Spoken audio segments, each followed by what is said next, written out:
Welcome, welcome to each and every one of you.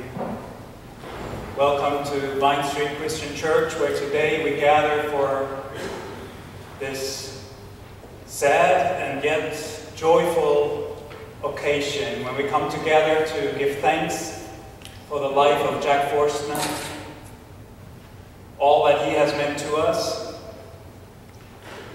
all that we have become because of him.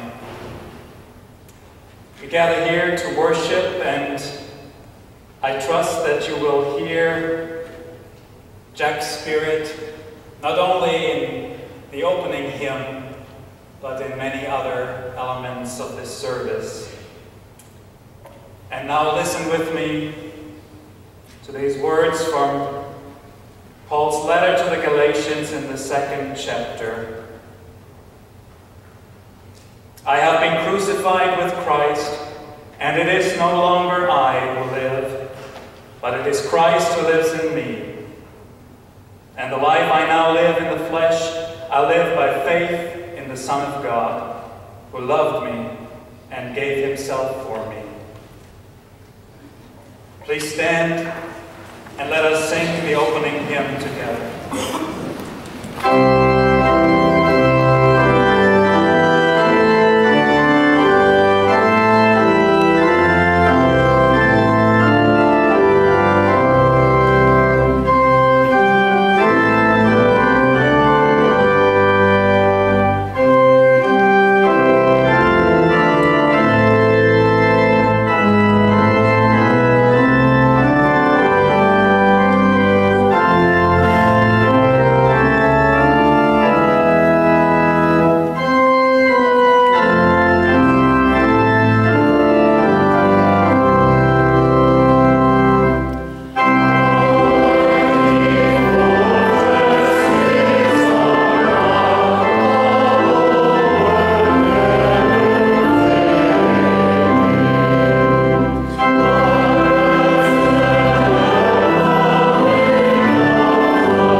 the psalm that we are going to read today for this occasion.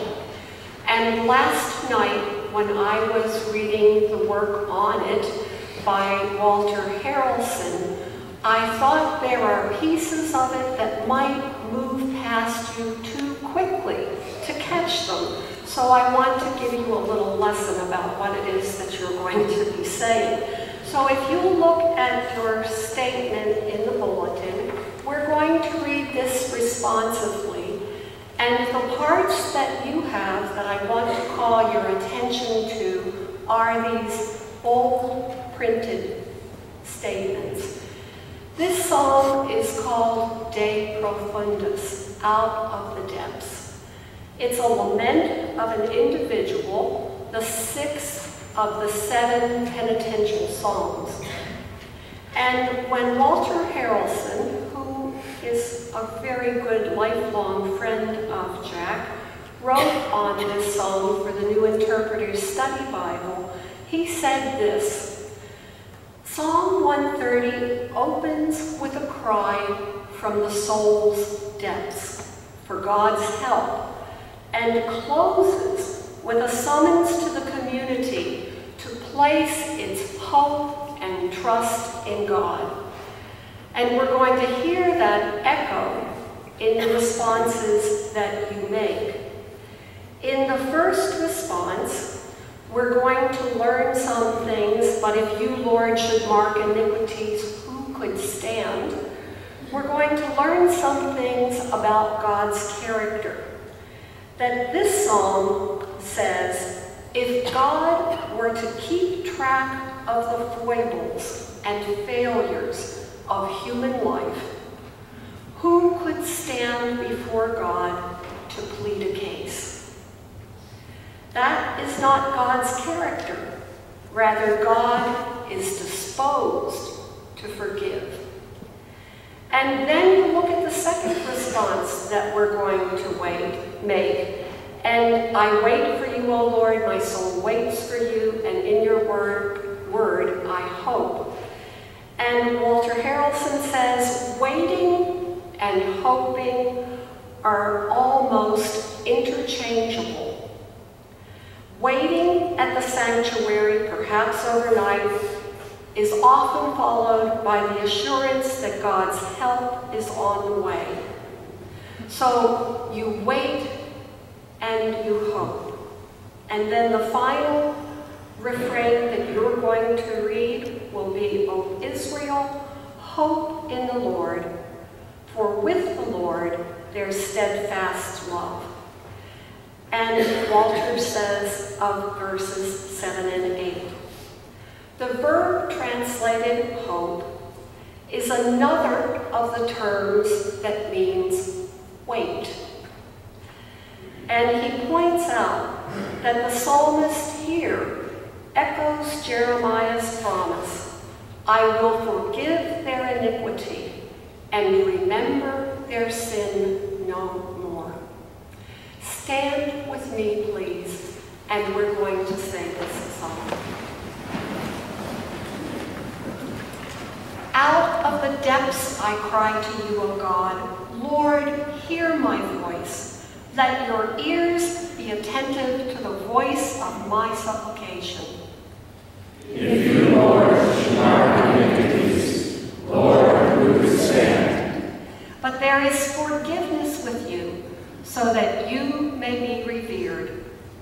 I wait for you, Lord. My soul waits for you, and in your word I hope. My soul waits for the Lord more than those who watch for the morning, more than those who watch for the morning.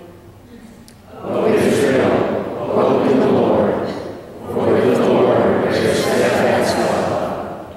There is plenteous redemption with the Lord, who will redeem Israel from all their sins. Please be seated.